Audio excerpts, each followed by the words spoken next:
I'm back. This is gonna be a good live. Had a good start with a bunch of other people just kind of hanging out right now. Yeah, everybody's back, and we're back. Come on in. Welcome, welcome. Glad to have all of you back again. Clay, good to have you. I know you're watching with your dad, but you want to show up. I feel like this one's gonna be good. This one's gonna be even better than before. Oh yeah, because now we got a whole hour to talk about whatever you guys want, right? Like at this point, like I don't even care. I'm not doing any of this. Now I want to talk to you guys. Now this is a real talk. Oh man, this is good. I like this stuff. This gives me like flashbacks to like TikTok. Man, some helping people. Let's talk. Let's talk about things. I'm feeling energized. I'm feeling pumped. I'm feeling inspired because some of you missed it, but I was going off on a tangent about why I do what I do, and I love that. I love talking about that because I'm an inspiration, and I never, before 2-3 months ago, I didn't believe that, but now I'm here. Now I've got 26,000 people following me on TikTok, like begging me for more and more and more.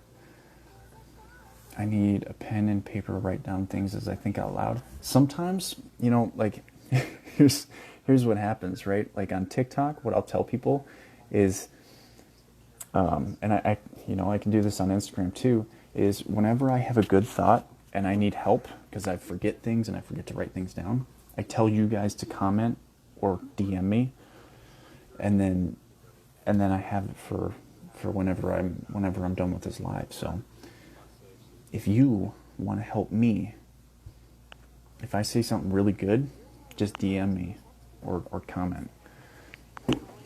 I am fired up right now. I feel great.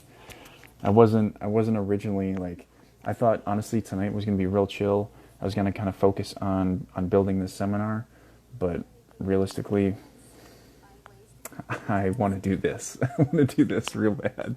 So here's how this is going to work.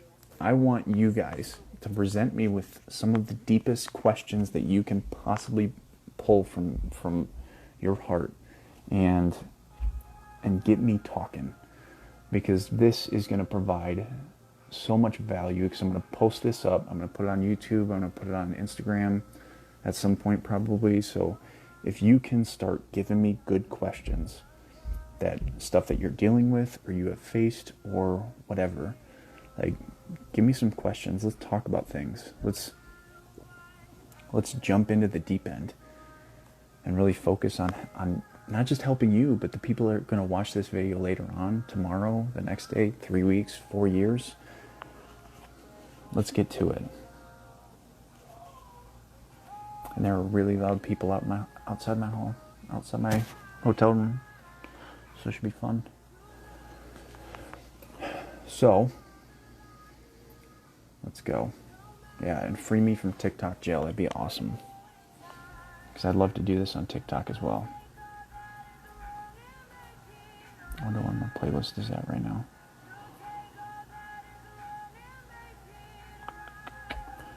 So yeah, how have you changed since being married? What have you noticed having a good support system?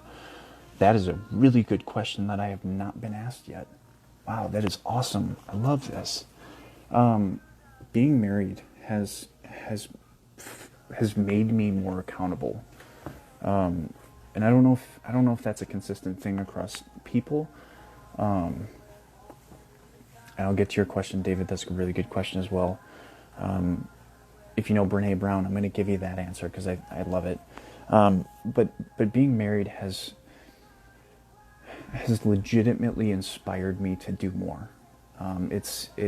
Every single day I wake up and I'm like, how am I going to take care of my family? And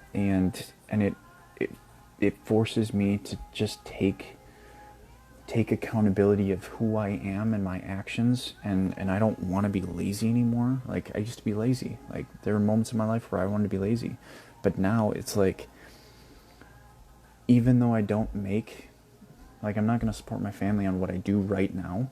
I know where it's going, and someday I will. And it's that work that continues, you know, it's my wife that inspires me to continue this work and to drive forward, because I know someday I'm going to find a way to build something that's going to support my family and support me having more time with her, because that's what I want. I want to have a life with the person that I love the most, and that's Val, my wife, because she is the most incredible thing that has ever happened to me. I legitimately remember having dreams about who she is, like her empathy, her love, her kindness, her intelligence, everything. She challenges me. She makes me laugh. She does so many things for me. And it's just that who she is just continues to inspire me every single day. And so, like, not only do I have the purpose of what has happened to me, but I also have a person behind it that can remind me of my purpose if I do ever falter. And I don't know if that's going to happen. I imagine it will at some point in my life, but, you know, it is what it is. So let's go back. I think that was a really good response for you. What's the difference between sympathy and empathy? Sympathy is the idea of taking, you know, I feel bad for that person, but taking no accountability on themselves, or taking no emotion on themselves at all, right? Like it's like I feel bad for you, but I got my own life to live, right? Like, and there's nothing wrong with that per se, but empathy is feeling with someone. It is stepping down into their darkness and really feeling with that person, even if you don't know anything about it. You know, Julie, this is kind of for you, right? Like, you can feel with your husband even though you have no idea what he's been through, and that anyone can do that. It's a choice, though. It is 100% a choice to allow that to happen. So many people, like, here's an interesting thing, is that, like, so many people tell me, when I tell them my dad committed suicide when I was 6, they tell me, oh, I'm so sorry to hear that. And I'm like, that's sympathy, right? Like, that's all it is. They're not taking anything on themselves. And it is what it is. Like most people don't know how to respond to something like that. And that's okay, but it's, you know, if you want to really feel with someone, you would ask questions, right? Like, you know, considering parental suicide is a cause, you know, you have a higher chance of committing suicide when you have parental suicide happen in your life. People might start, you know, if people knew that, people would probably start asking questions, or knowing, like the interesting thing is, like, I am a walking statistic, right? Parental suicide increases your chances of suicide later on in life. Domestic violence as a child increases your chances of suicide. Bullying increases your chances of suicide. And then, not only that, but PTSD increases your chances of suicide. Walking statistic, right? But throughout my life, no one ever asked me, like no shit, no one ever asked me the question of, are you thinking about suicide? Never, right? All of those things, that's all research that's put out on the internet. Like, it's there, it's available for people, but no one ever thought to ask me the question. And I don't hold this against anyone, but it's really interesting to see the difference between sympathy and empathy. Is that empathy is like, you take a step down and you start realizing, like, what would it feel like to lose my father to suicide? What would it feel like? What would I want to do in that moment? And sometimes it's like, I would want to die, right? Like, it would kill me, right? Like, it's not hard to take that step. Empathy isn't always attainable, in the sense that getting onto someone's level can be very challenging. And it's true. But some people just don't understand how, and it's asking that question of, right, like if someone's dealing with depression, sometimes you have to ask yourself, what would it feel like to feel the feelings that they're telling me about? And it's, you don't have to 100% feel those feelings, but sometimes just being there is enough. Sometimes being a part of that situation and that moment is enough to be empathetic. You can't 100% be empathetic. You can't feel everything that they're feeling, because they're probably not telling you everything. But you can try. How to try to explain to someone that I have a past and generational diseases, illnesses, but it isn't me. Chelsea, can you give me a little bit more? I'm not quite sure I understand the question. But I think I know where you're going, but I just want to confirm. Just hit me. There's a family who lost their dad in January to suicide. I'll send your content to them. I hope it helps. I really do. It sucks. It really sucks. Like that, you know, that's what I tried to be there for, you know. I hate hearing that it's too late. You know, that's my purpose, right? Like, that's when it hits me, is that I realize in moments like this is that it was too late for that man, and that I couldn't stop that. And what it does for me is it inspires me even more to go out and speak, right? Like, some people it would hurt, it would pain them, and it does in its own way, but I limit that, and I focus on offering more, right? In that moment, I offer more, because I know there's someone else out there that's thinking about it. I know someone out there is thinking about suicide. I want to talk to my parents about everything I've been through in my life, but they won't listen. You can't speak to people that won't listen. I think you know that, Katie. I know it's hard, but if people won't listen, you have to find a different way to tell them. And I've told you this, Katie, but here it is again, because I think it'll add value to a lot of people's lives. Speak louder in a different way, right? Write your book, right? Write something so powerful that your parents can't ignore it. They can't do anything but read it and listen. And they can be upset all they want, but they're going to read it and they're going to understand why you wrote it, because you're going to tell them flat out. You're going to be so honest with them in that book. And it is what it is. And if they don't listen to it then, speak to millions and have millions of people behind you spreading your message to the point that they have to look at you and are like, what are we doing wrong? That this woman, this beautiful person that you are, Katie, is speaking to millions of people and we're not listening to her. If they don't listen after that, whatever, done. And you've got millions of people supporting you then. Me too, he spoke with me a week before he acted, and it didn't hit me until he passed and I seen the signs. Julie, don't do that. Don't put that on you. Please don't put that on you. Don't take that guilt upon yourself. Chelsea, like, my parents are alcoholics, but that doesn't mean I will be one.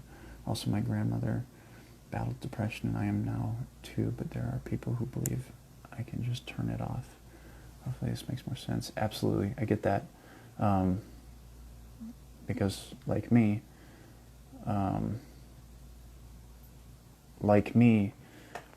I could have became my father, right, pretty easily, but I didn't. Let me turn my music back on. So start over. I could have become a father, but I didn't. I chose not to. I chose to be someone different. I chose to act in a completely opposite manner. And I have become that, right? Like, it is 100% about finding that purpose to who you are. And I'm going to miss comments, and I'm going to try to respond, but I want to focus on one comment at a time. And then, but it's purpose. It's purpose and passion. I think purpose and passion are just the two most powerful things on the planet. Within me, that fire is burning, right? Like, it inspires me when I am exhausted. It inspires me when I am dead tired.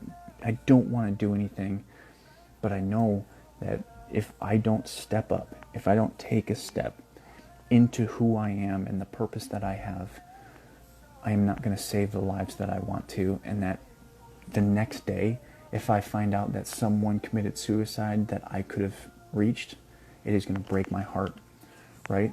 And that inspires me every day to get up, right? I know that in 10, 15 years that my son is going to struggle with some kind of mental health issue. I know it because it's so common, right? Even the people that say they don't have it likely have some kind of mental health issue.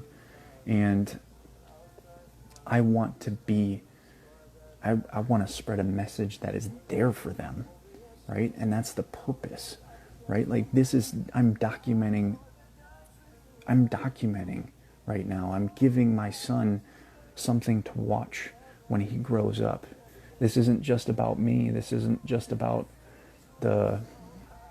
this isn't just about like my purpose for, stopping someone else's father from committing suicide like mine did. This is about my future.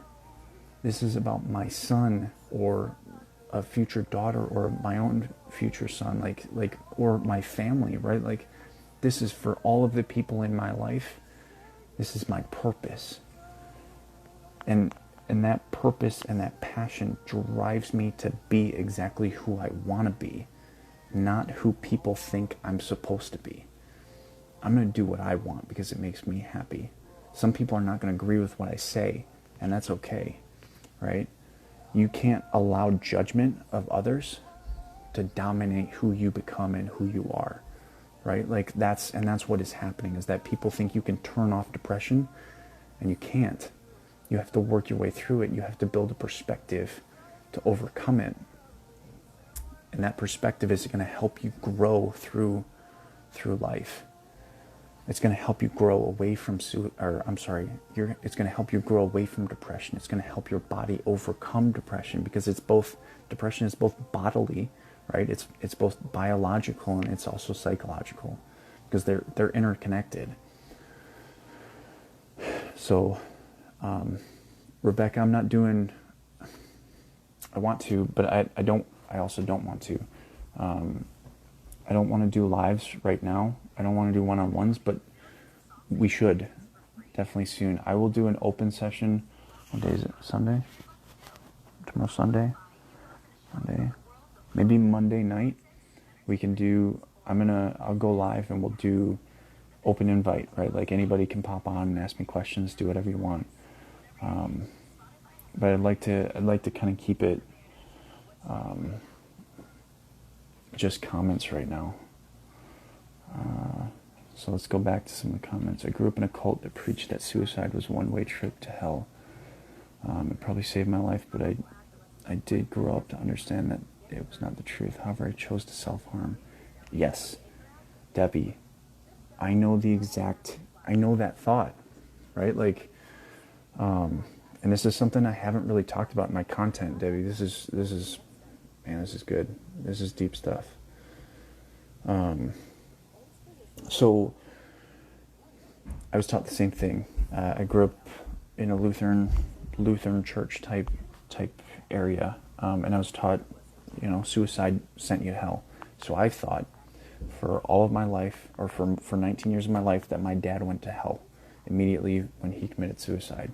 So I had shame. I had a lot of shame, and that taught me a lot of shame for suicide itself. So I was so afraid to talk about it, right? But what I did was I cut myself. I didn't cut myself like most people though. I marked myself, and I've got a line right here and an arrow right here, from my time in Fort Knox when I struggled the most. And I have not talked much about that. But it was a moment in my life where I was just completely, utterly drained, exhausted, destroyed, broken. I had torn my ACL, so I was just in a very, very difficult place. Very extremely depressed, very suicidal. But instead of taking my life because of the shame, I harmed myself. And I don't know if it saved my life. Even if I didn't have that shame of suicide, like, I don't think it would have stopped me.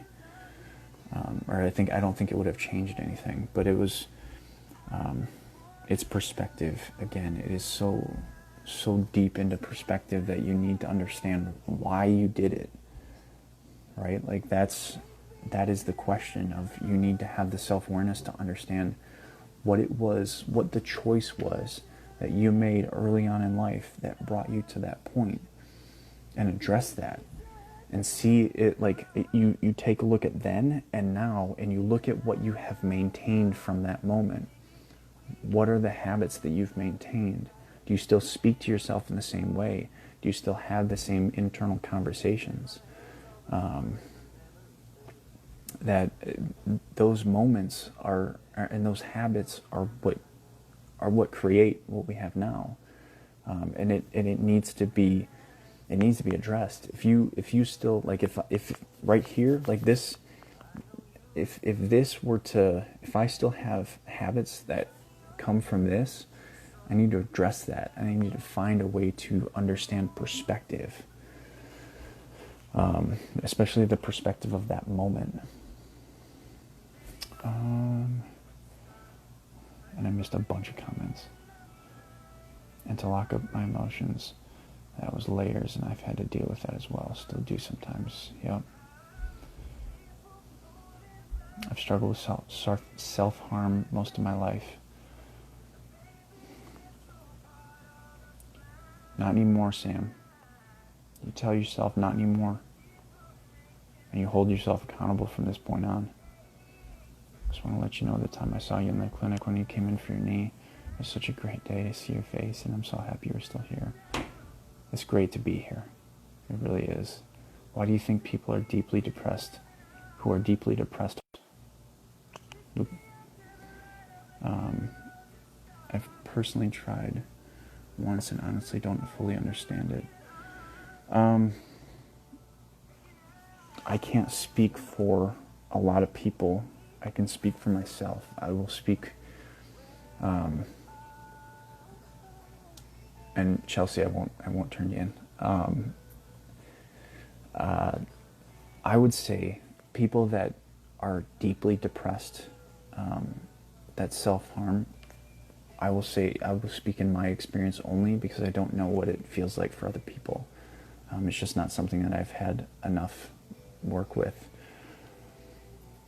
It is the idea for me that I needed to feel something. I felt like I was so numb to the world around me because I was so exhausted. I was so destroyed and distraught that in that moment I needed to feel pain, to feel any kind of alive.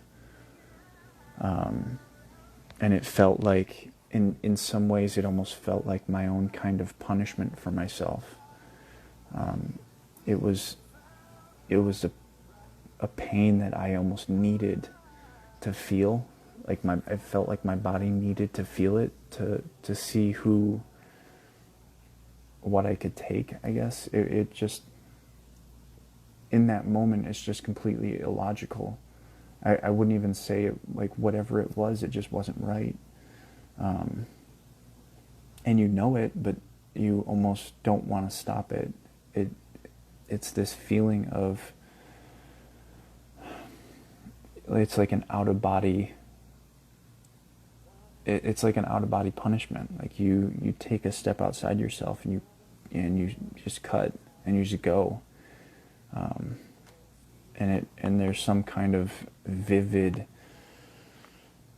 and borderline disgusting feeling of like enjoyment out of doing it. You know, for me, like I still remember feeling the tearing of my skin because my knife wasn't sharp, it was dull, and it just tore my skin and it hurt, and I struggled through every second of it, but I did it anyway. And that's, people don't talk about this, right? Like, I don't even talk about this. I haven't talked about this on TikTok. I haven't talked about this on Instagram or YouTube or Facebook or anything. Like, I haven't told people about this, but I remember that feeling, and I don't know why, right? Like, there's, it doesn't make sense, you know. But I think it's because there's just a darkness within. There's definitely a darkness within me that brought me to that point, because I just didn't have the perspective of wanting life. And I didn't have the perspective of wanting to stop pain anymore. I had this perspective of wanting more pain and wanting more punishment and more discipline, because it is what had happened throughout all my life. And it wasn't really until I began to see the pain for what it was. It was a calming coping mechanism. I haven't done that in years.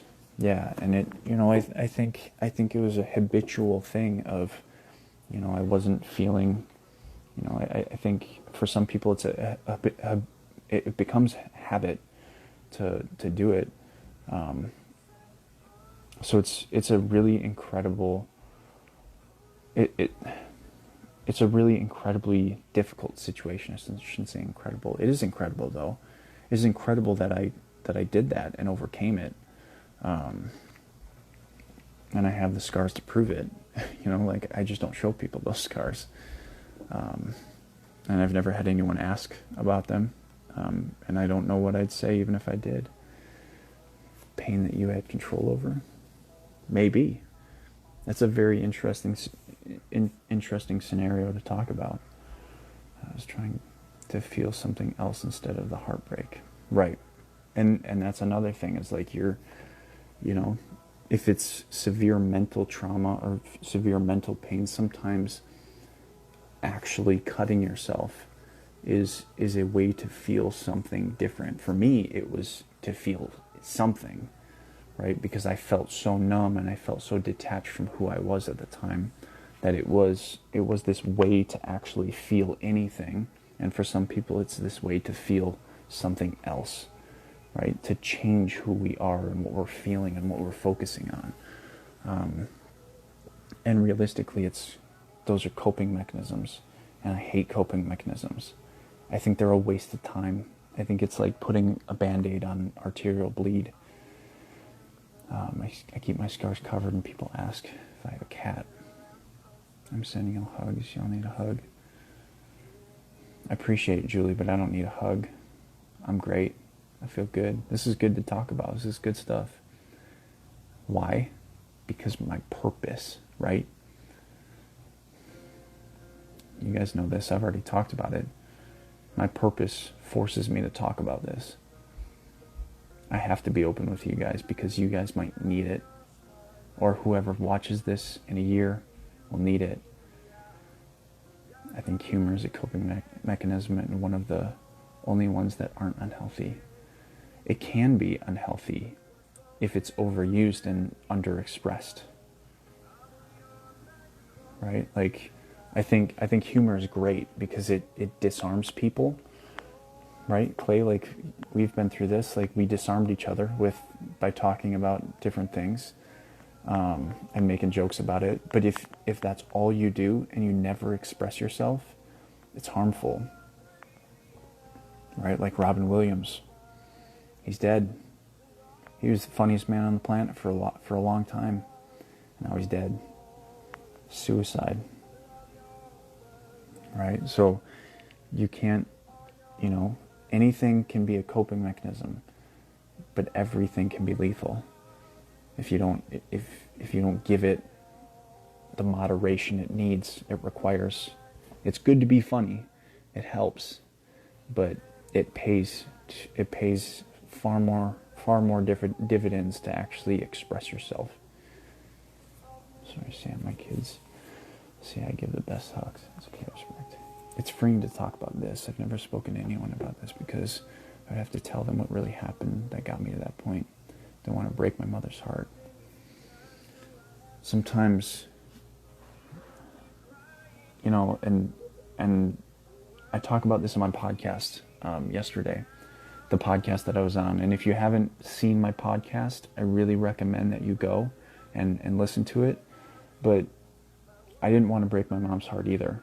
My mom lost her husband lost her husband to suicide, right? For me, at 6 years old, I lost my father, but my mom lost her husband to suicide.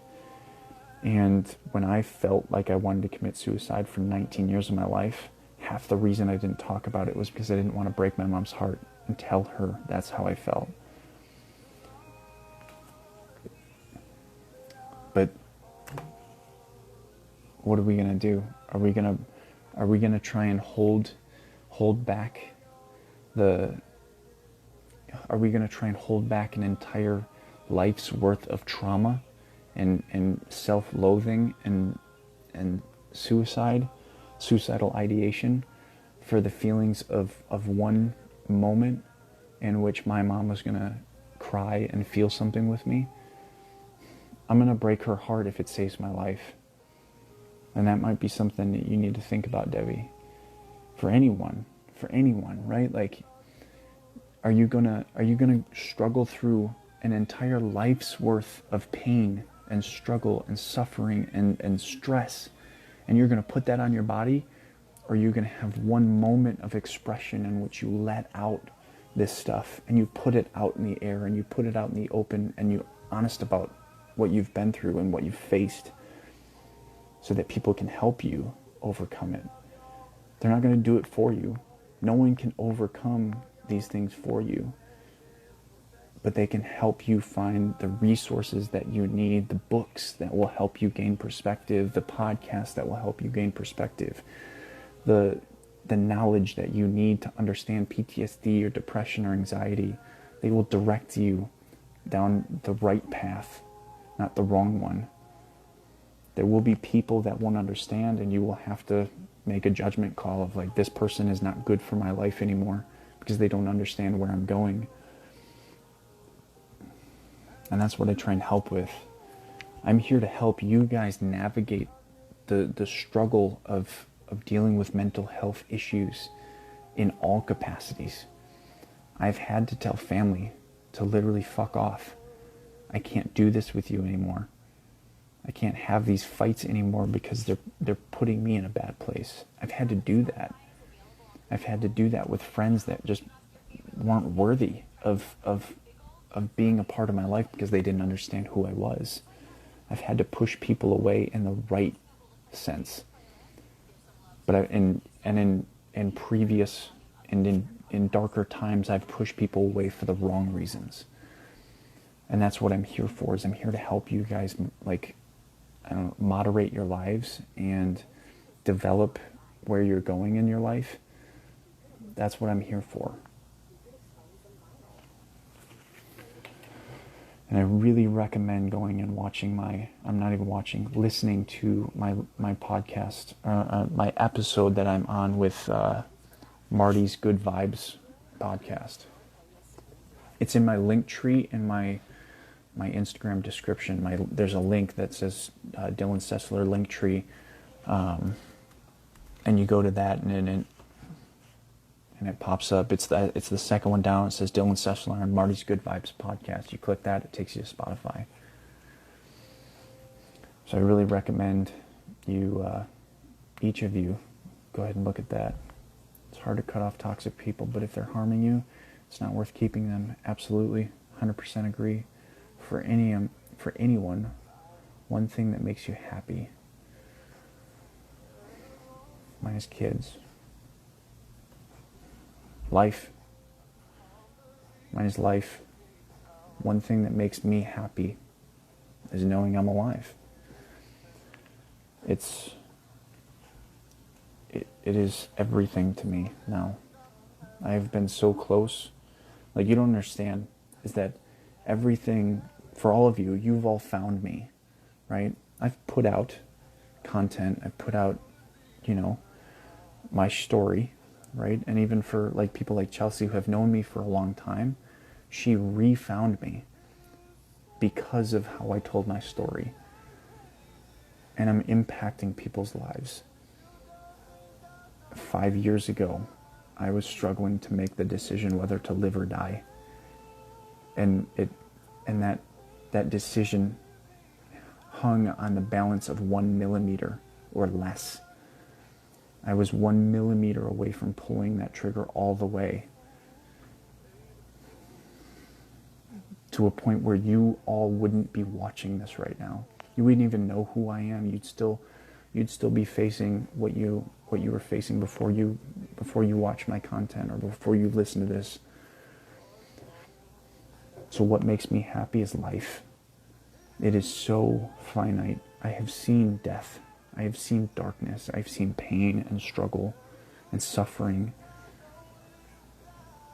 And I'm going to see more of it. But I am always going to have life until I don't.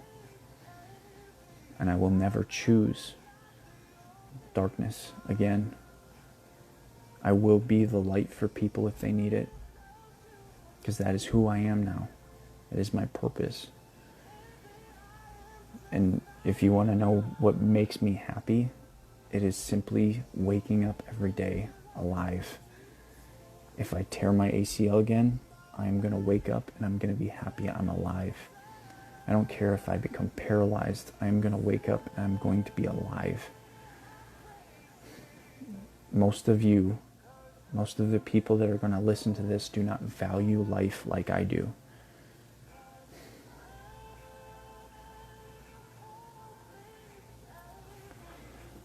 And it's moments like this when Chelsea says, "You made me not pull that trigger." And that's life right there, right? In a moment, I could have been gone. But here I am, inspiring people to live. And I am incredibly grateful for you, Chelsea, to still be here. And you don't have to, Julie, you don't have to go down that dark road to be able to help. All you have to be is empathetic. And Katie, I'm alive because of you, Dylan. Right? Like things like that. It humbles me every day to hear these things from people. Because all I have is voice. All I have is the ability to in some way eloquently express how I feel, through words and through text and through video. I have an ability to talk to people, to impact people. And it is these moments right here that I value so much. But in such a greater context, it is just life. It is really just life. And I can't give that to you. That is something that you have to find within yourself. If you want to be happy, you have to find a way to love your life. You've helped me understand more now than I've ever had. Thank you, Dylan, for choosing life. Of course, Julie. This is real talk. I just told my boss to leave me alone on my day off. Good. Good job, Sam. Good. They both ultimately made their own choice. Absolutely. You can thank me all you want, but I didn't choose life for you. For either of you. Chelsea, you chose life, and Katie, you chose life. Both of you need to respect that decision within yourself. You heard my words, but you made the choice. You have the power. Don't give me power, right? Don't idolize me for just speaking. Idolize yourself and build yourself up and give yourself that opportunity to love yourself. And be proud of the life that you have and the life that you've given yourself. It's a beautiful thing. And I'm proud of you, Sam.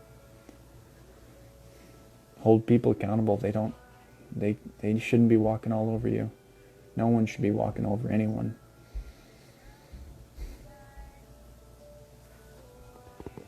Man, this is a good one. This is a good real talk. This is what I would talk about on TikTok before I got banned. This is the depth that I love. This inspires me more than anything. Like, I know that not only there are 8 people in here now watching this, and and all of you are holding on to this, and you are listening, and you are paying attention. But there are people that are going to see this in the future, and it's going to help them. Always idolize yourself over others. People are people. We are all equal and have the power to change ourselves. Boom. See? Clay coming in with the wisdom. If you don't follow Cognizant Clay, please do. He's incredible. I love him. Admitting I love myself was so hard, but you did it. Right? Like, Katie, please tell them how much... Why don't you inspire people right now and tell them what you've done in the past 3 months? Please tell them. I have to sleep because babies wake up early. Thank you for this tonight. I'm worthy of life and keep impacting people, Dylan. I will. Now it's your turn. Chelsea, you've got a couple babies that you've got to impact. And you've got people in your life that you got to impact. So get some sleep. Have a good night. Enjoy your life. They chose to stand because you helped them through your words, and that they are grateful. Of course. Easier all the time to make better decisions, wiser with every nugget. That's right, that's true. That is true, wiser with every nugget. I had a talk with some of my soldiers last night, and one of them said something that was just ultimately just so profound from just having a discussion with me. It was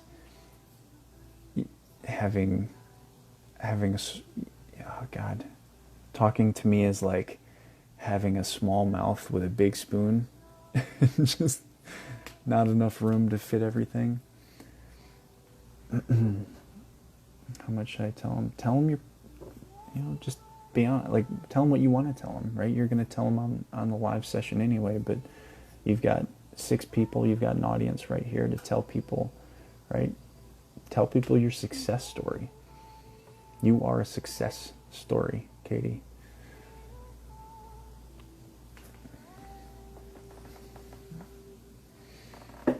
Can't stand hearing babies when they cry. Is that a PTSD thing, Sam?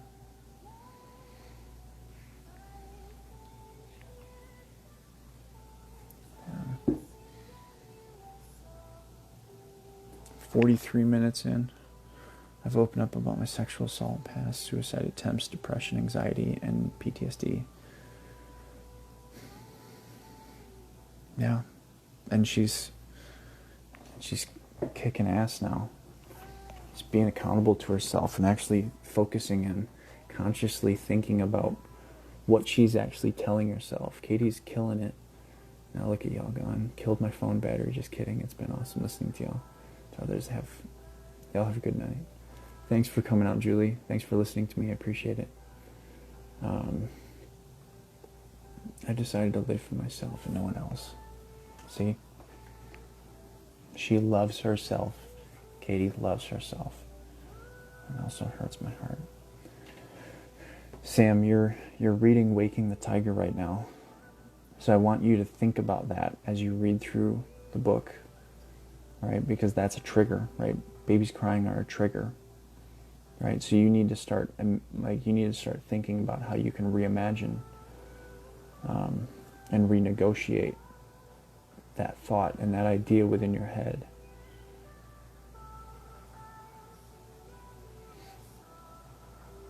I love this song. First time in my life. Katie, you're 41 and young. You got so many years ahead of you. You've got so many things ahead of you. Katie's going to write a book. She's going to impact thousands, if not millions of people. She's going to help so many women overcome all of the things that she's been through. So yeah, let's get some more questions going. I'd love to answer a few more questions. Maybe one or two. Let's get like one or two questions left. I'm at 45 minutes, so I've got a couple more minutes to give, and then I'm probably gonna end it and go to bed. It's getting a little late for me. So I'm 39. I wish that I was older. Why? Curious. 29, not 39. Okay. Only 29. Why do you wish you were older? Let's get a couple deep questions. Some real talk. Anybody? Give me something good. I'm feeling good tonight, obviously.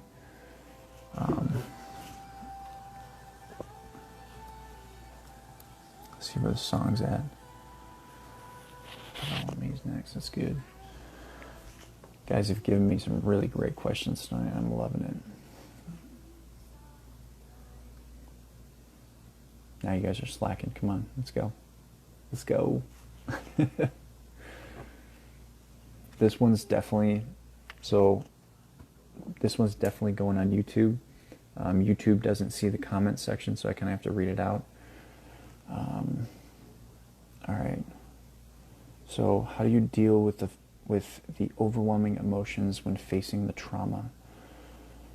Oh man, that is pretty much impossible. Like realistically, like you're asking questions of like, how do you stop the emotions? You can't. You have to feel them. Your body is forcing it upon you. That is what is happening with trauma. So when you and I'm not going to talk about in the moment, because in the moment it's going to happen whatever way it happens, but after the fact, like when you are facing the emotions of the trauma, they are happening for a number of reasons. One, because of triggers, right? Things from your past are coming back to you. For me, anytime someone talked about my dad or fathers in general, like fatherhood in general, or anything like that, or suicide, like it would completely consume me, and it became a focus of my life pretty much for 19 years of like being fine-tuned and hyper-focused on that set of words, and that, like seeing a father-aged man playing catch with a son destroyed me inside. It was a trigger for me. It hurt, and I felt it every single time. But what changes that, how do you deal with it, is you change your perspective. You change how you view those emotions. You change how you view that situation. Right, and Debbie, you probably are, right? And this is like, maybe I need to put a trigger warning on this stuff, but realistically, not only is this a trigger, but it is also perspective, right? You are seeing a person in front of you that has overcome all of it, right? It is, and what you need to do to overcome it is you need to go back, not into the moment, but understanding what came after the moment is what are the habits that you created because of that moment. Do Do you have negative self-talk because of that moment? What is that negative self-talk? You have to think about that. I don't remember half of the things that I know happened. So then you know what happened.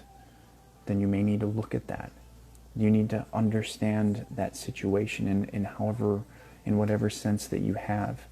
And you need to look at how you operate right now, right? You need to be self-aware. You need to look and evaluate on who you are inside, in like who you think you are, how you talk to yourself, how you talk about yourself, right? So what I often tell people, and this is a really good way to do things, is write down who you are, write down your story, write down what you remember, and then once you've finished, read it, and then rewrite it. And then as you rewrite it, I want you to focus on collecting the negative things that you've written about yourself and recognizing those negative things and finding ways that you can make them positive. My father died when I was 6 years old to suicide.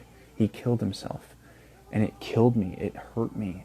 I hated him for so long. This goes back to the beginning of tonight.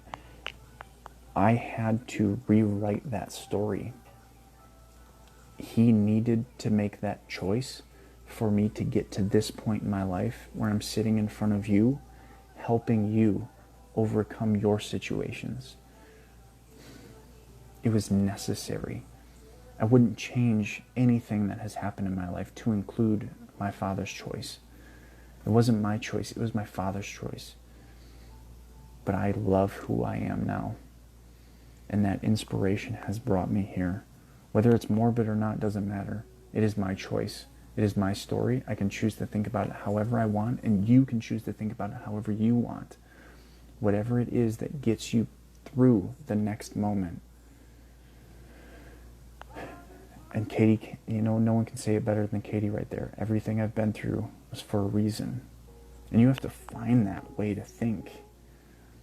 And it starts with understanding your story, writing it down, and picking out each negative part and turning it around and becoming either neutral, where you're not speaking negative about yourself or to yourself, or you're making it positive. And that's what I feel. Other than the day you got married, what was the proudest moment of your life? Interesting question. I would say the day I told my mom that I had almost committed suicide, because it was by far the greatest moment of transformation in my life. Or I should say that time frame of me almost committing suicide to me telling my mom, I broke her heart, but I also saved my life, because expressing myself was a necessity that no one had ever told me about. This is why I tell people to write down their stories, because it's the beginning of expression. No one else will ever, no one else will ever read that, maybe. So it's yours. It's yours to do with what you will, and all you can do, and it's a way of expressing yourself. And if you give yourself that opportunity to begin the process, you don't have to speak to a person. You can write it down, and that's what I did for my mom.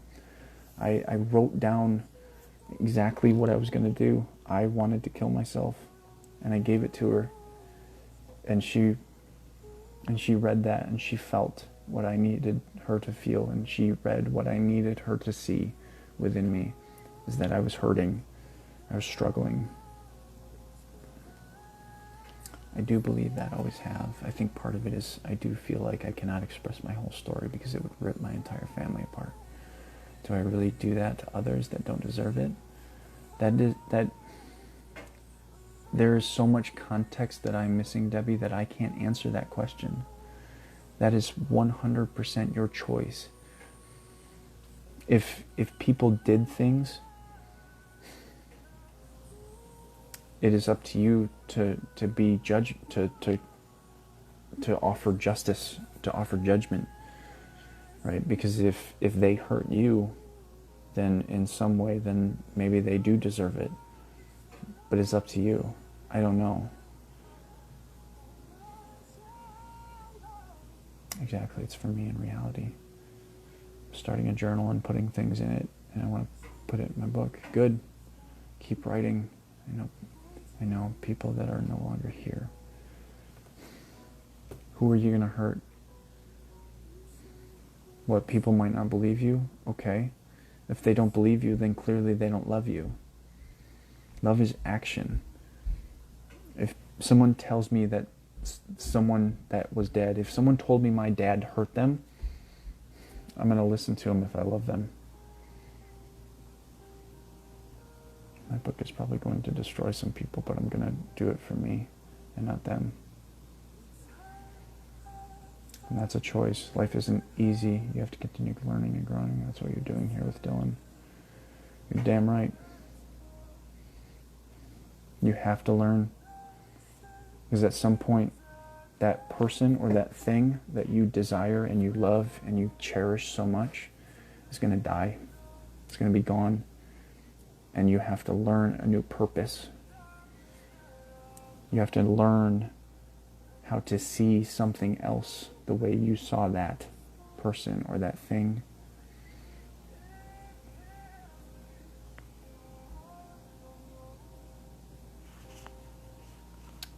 What a perfect song for this moment. You mean the world to me.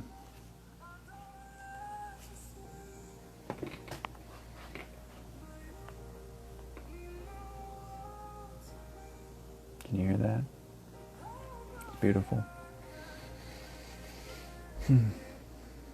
So yeah,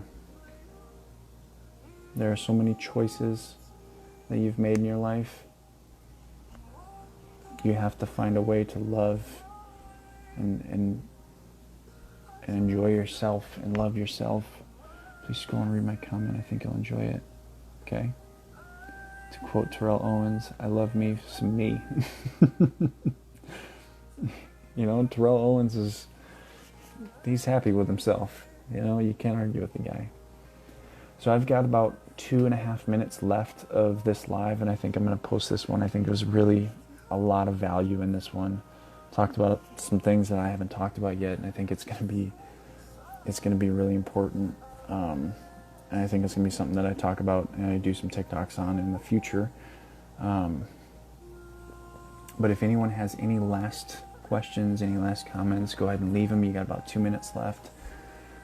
Literally, it's going to be about 58 minutes at this point right now. It's 58 minutes. You got 2 minutes left. I will go for the full 60.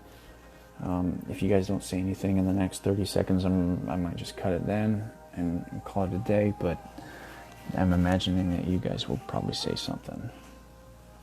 So you guys are awesome. You always give me the love.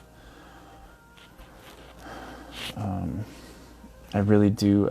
I really do want to say I really appreciate everything that you guys do, the support that you give me.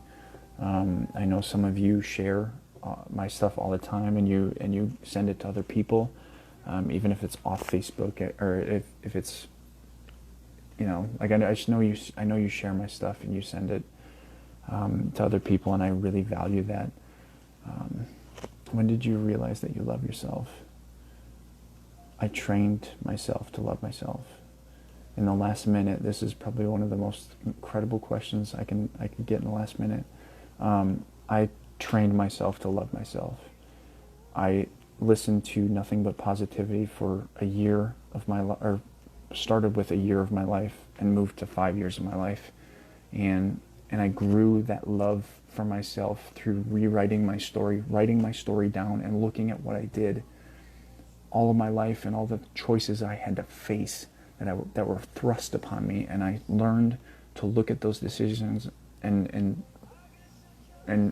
learned to see the pain and the struggle that I had faced and see that I was a survivor and I lived and I was still kind to people and that I had so much more to give. And I started to love the story that I had. And with the last 10 seconds, I just want to say I love you guys and I appreciate everything that you guys do for me. And thank you.